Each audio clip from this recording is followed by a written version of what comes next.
Hey guys, D1sco here, and today I'm reacting to the Dead by Daylight 9.4.2 bugfix patch. I am still incredibly late with Dead by Daylight. I'm still playing catch up, but I'm trying to get through this as quick as I can, so that way I can get some more interesting stuff like the PTB that's ongoing for the game that I really want to get to. But to get there, I need to play a little bit of catch up because I missed a lot, and I'm trying to get through this as quickly as I can. 2v8. The 2v8 event returns Tuesday, February 10th at 11 a.m. Eastern. Is currently the 25th. And yeah, I have not actually played the 2v8 still. I was hoping to with Orange, but it just hasn't worked out yet. He hasn't said anything about it yet.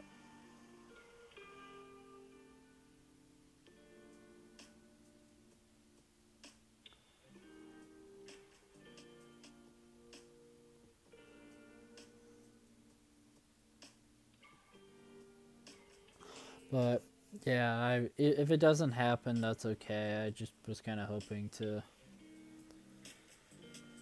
film it with him and whatnot, but it's okay if it doesn't work out. New killer, the good guy, innate skills. So I guess they must have updated Chucky or something, or maybe this is 2v8 related. I have no idea. Slice and dice turn speed increased by 10%. Increase Heidi Ho mode uptime by 15%. Performing a scamper under a pallet breaks it immediately. The good guy can see illusionary footfalls around survivors. Increased slice and dice attack duration by 50%. Killer update the Nemesis added 2 additional zombies for a total of 4. Increased zombie movement speed by 35%. I'm assuming these are 2v8, but these are still pretty cool. Killer class updates. Brute team skill. Break action speed increased by 35%. Kicking a generator causes it to weaken and begin regression. The aura of the kick generator appear in yellow to the brute. The next time a survivor interacts with the generator and repairs it past its regression point, it explodes, triggering a loud noise notification and sprays the survivor with smoke. The survivor suffers from the hinders death effect for 12 seconds. The aura of the generator turns to red after the effect occurs. Cooldown for 60 seconds, where break action speed bonus is not applied.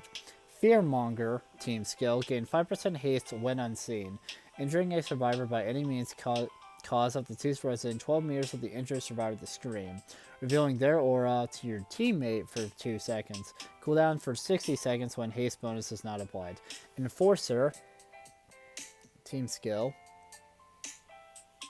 gain 3% haste when chasing an injured survivor.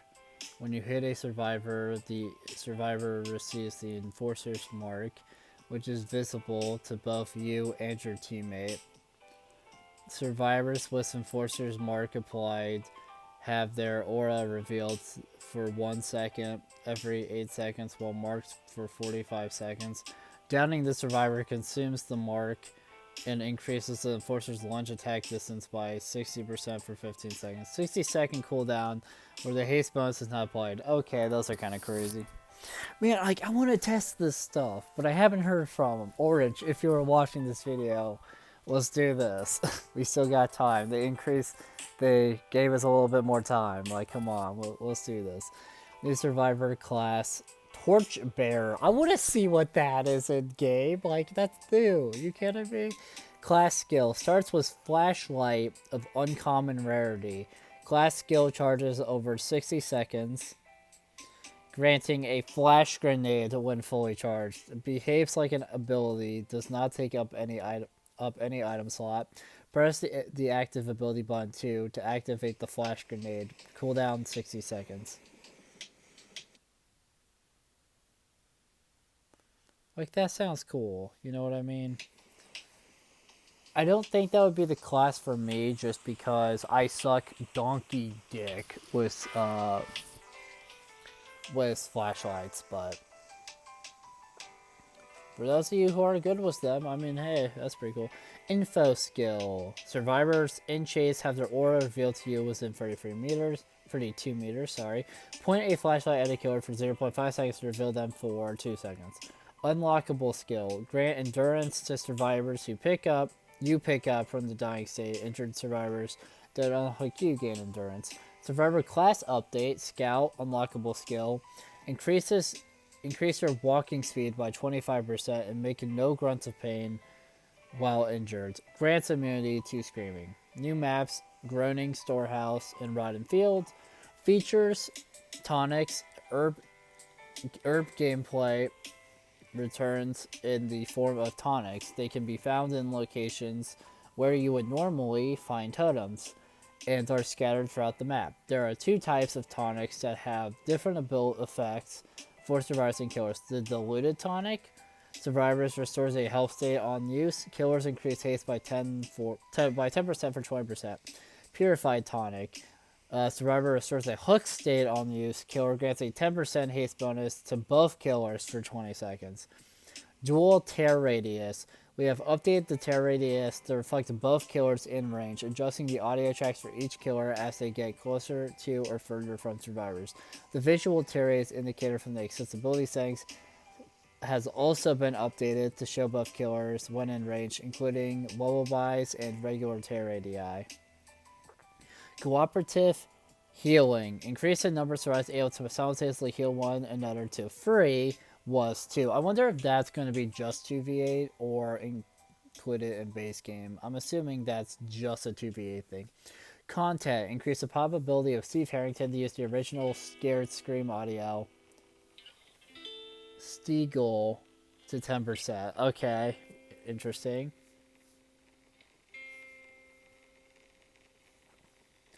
Bug fixes. Audio. Fix an issue where performing a Mori with any killer triggers the voice line of 2 specific killers during 2v8. Characters. Fix an issue where the first was unable to perform the traverse upside down killer power after hugging a survivor. Fix an issue where the outer ring of the first vine attack aiming reticle stayed the same color for the duration of the trial. Fix an issue where the first vine attack animation will not play when done right after canceling a non-fully charged vine attack.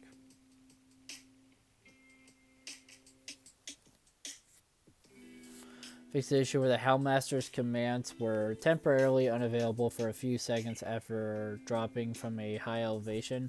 Fix an issue where the Ghoul's cognitive leap remained active when pressing the vault prompt immediately after vaulting was cognitive leap. Fix an issue where the Ghoul walked at regular speed while holding the power when quickly missing a cognitive leap after a successful one.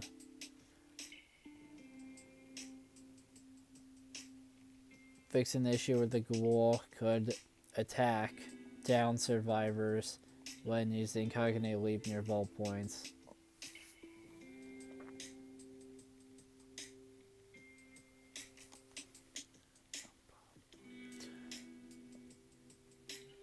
Fix an issue where the Ghoul's vault attack animation did not play. The Ghoul moved forward after vaulting a window. Fix an issue where the Skull Merchant's drone clipped inside her when deploying a drone. Whoops. Fix an issue where sometimes the Dredge's Reign of Darkness ability did not show locker lines, blocking the Dredge from teleporting. Fix an issue where the Mastermind's virulent bonds could injure survivors near pallets that were farther away than intended. Fix an issue where the Legion would clip inside the pallet when vaulting while in feral frenzy. Fix an issue where the pig could damage survivors from the other side of a jigsaw box. Fix an issue where terrain was visible when the xenomorph exited a specific control station in several maps. Fix an issue where assets and survivors would appear invisible momentarily when the xenomorph exited a tunnel.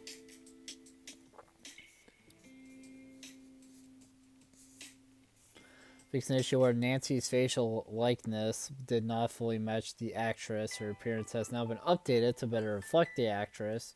I really want to see updated Nancy though, because I love playing as Nancy. So, really, I'm excited to see her. I haven't actually seen the model since that update, so I'm used to the model we had the likeness we had before. So I would like to see that. I understand that was just like an issue that happened, but still, I think it'd be cool to see it.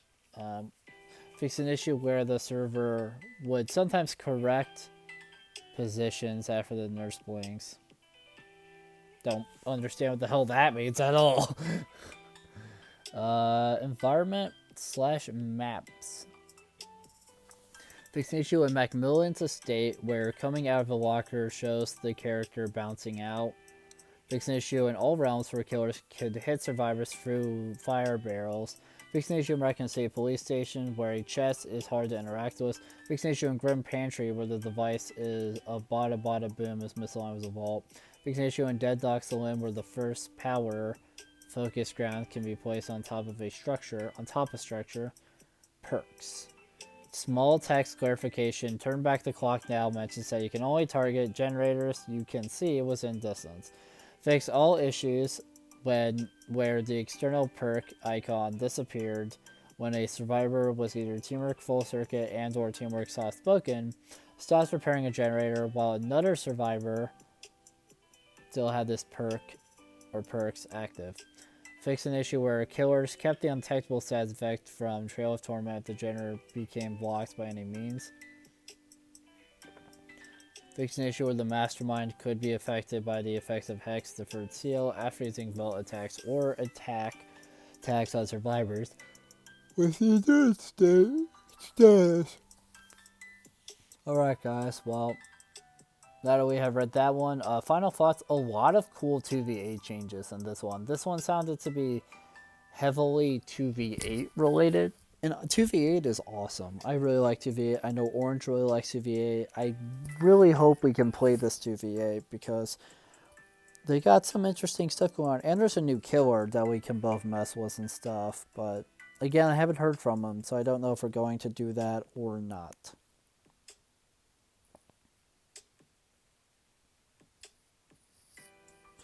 But yeah, so I'm happy about the 2v8 changes. I really hope it works out that me and Orange can either make a video together doing it, playing it, or at least play it on our own. Not necessarily for a video. I haven't heard from him about doing so, but I hope it happens. But yeah, so I'm pretty pleased with this bug fix patch. A lot of good changes, a lot of good and interesting 2v8 stuff as well. And I'm excited for everything, for sure. And with that being said, thank you guys so much for watching this video. If you liked it, make sure to like, comment, subscribe, share the video, ring the bell, do all the aggro garbage. It helps us out a lot. It means a lot to us. And I'll see you guys in the next video. Bye.